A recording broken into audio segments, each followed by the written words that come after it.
Fantasy Politics.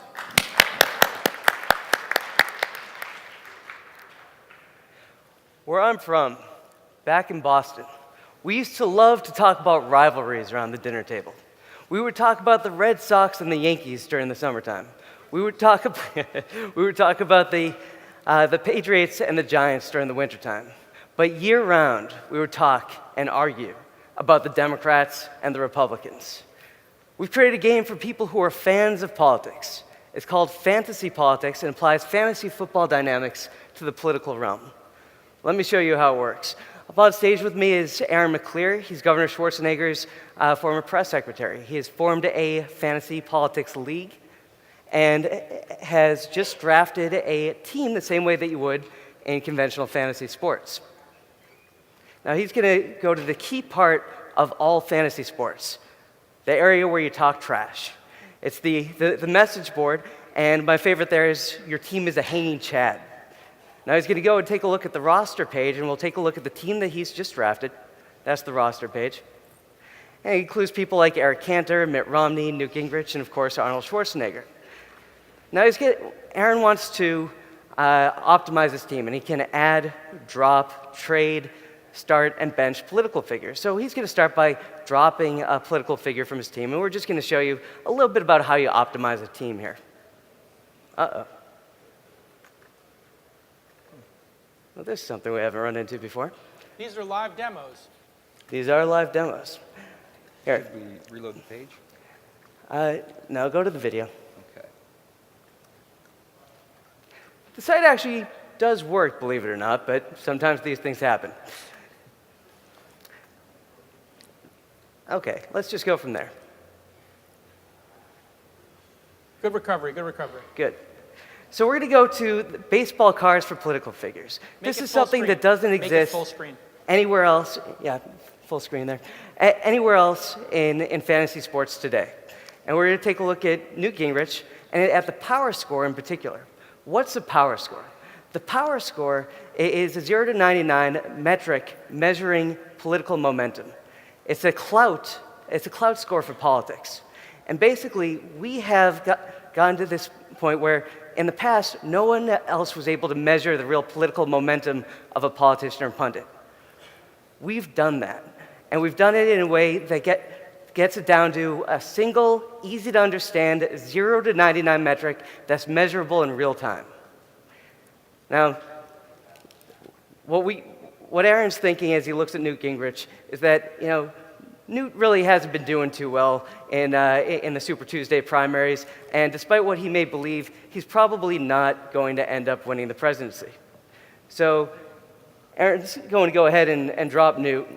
This is actually playing, right? Don't worry. Never worry. It's playing. Yep, it's playing. All right, perfect. Talk about why you built it while we wait. Yeah. While that's going on there, I want to, there we go, and it's going ahead and dropping Newt Gingrich. Perfect. And now he wants to add a political figure. All of America would like to do that. Zing. And he wants to add a political figure to his team. And Aaron's going to buck the conventional wisdom, and he's going to guess that global warming is going to heat up. Anybody? No, it's a terrible joke.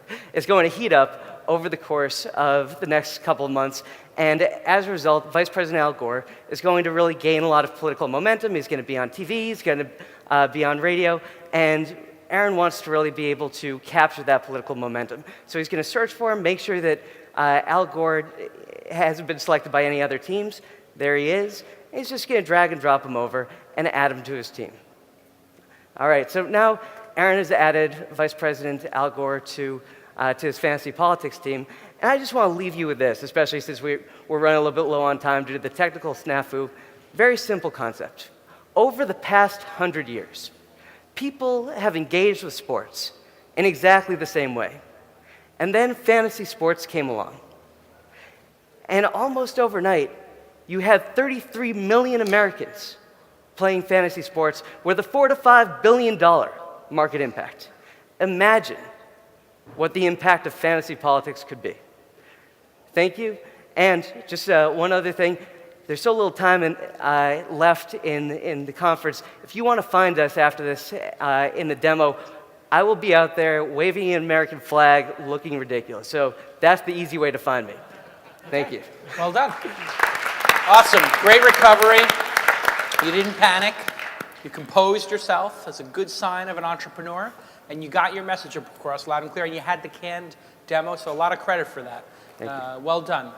Questions from Sky Dayton? So, Now, one question. You can't be too mean to a cripple, right? Nice. Where do I go with this? How do you build consistency? I mean, politics to me is there's a Super Bowl every 4 years.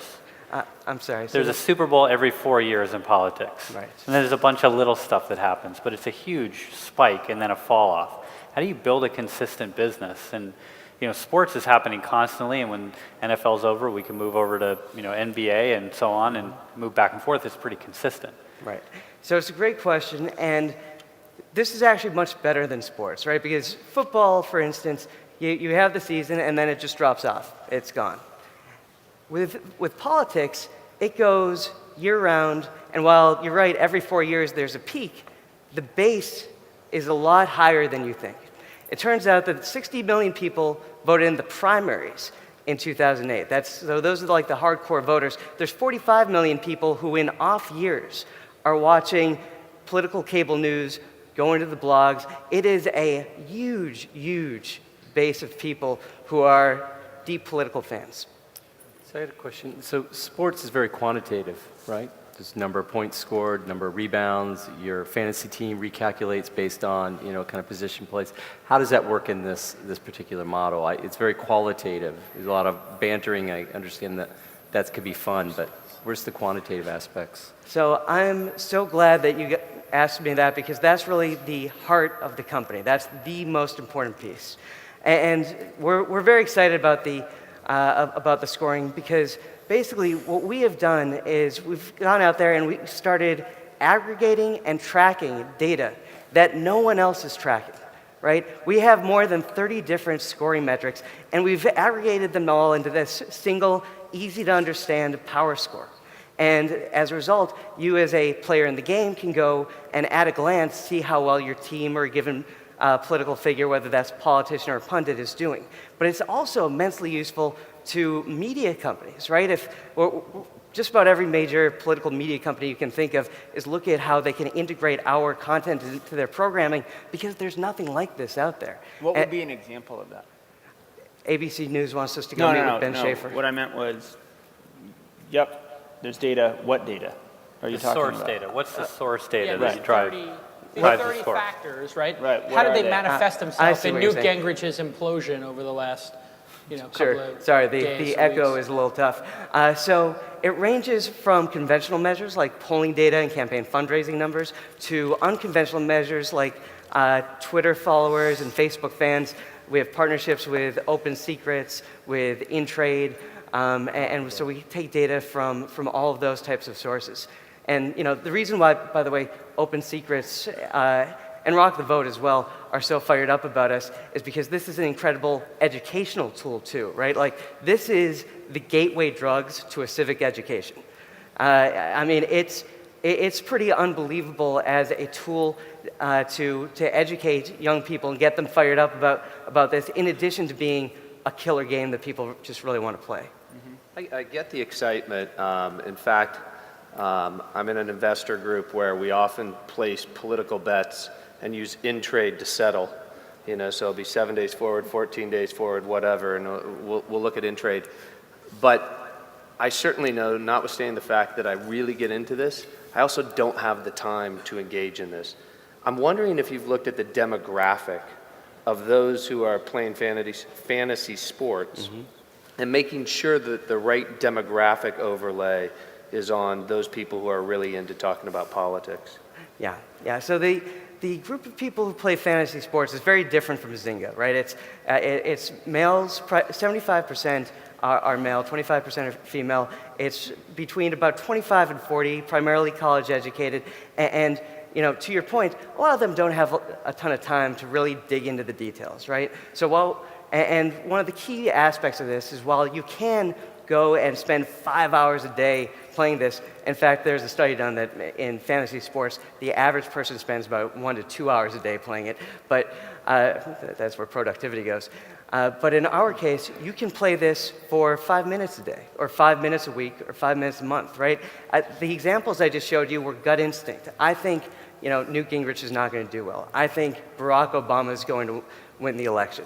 You can make those sorts of just gut judgments without ever going into the scoring, but we give you the ability to do so if you want to. I guess the bigger question is, of the 45 million people in the off year that are watching Fox News and CNN's politics, are they people men between the ages of 20 and 45, or 20 and 40, or are they, folks between the ages of 50 and 65 who don't have a propensity to play these games? No, it's a great question. Certainly there's, especially when you take a look at, for instance, Fox News, you have an older demographic, and depending on what network you're looking at, it's different demographics. Like Current is like 28 years old. So anyway, so it varies quite a bit. But one of the neat things about this is that it appeals much more broadly than traditional fantasy sports, right? Fantasy sports appeal to a very tight niche of people who are interested in sports. This is actually a much broader market. You've Okay, 100. let's hear it for fantasy politics. It's just my rule. If you repeat the same fact 3 times, we're done.